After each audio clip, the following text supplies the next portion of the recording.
All'Istituto Oncologico Veneto è possibile effettuare una mammografia avanzata grazie alla tomosintesi. Che cos'è e come funziona? Si tratta di un nuovo dispositivo integrato al mammografo, per cui per la paziente non cambia nulla perché è come una mammografia tradizionale, per il radiologo invece cambia.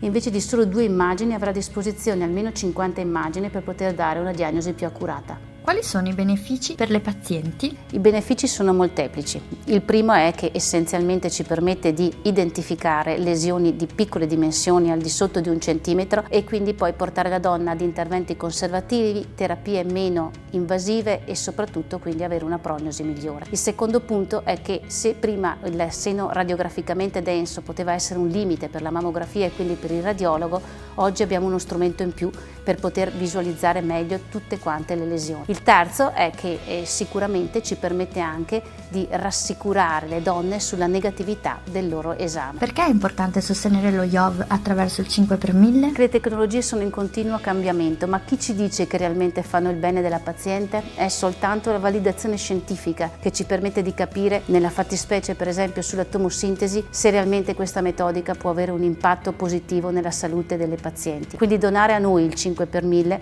significa donarlo alla ricerca e tutelare la salute delle persone.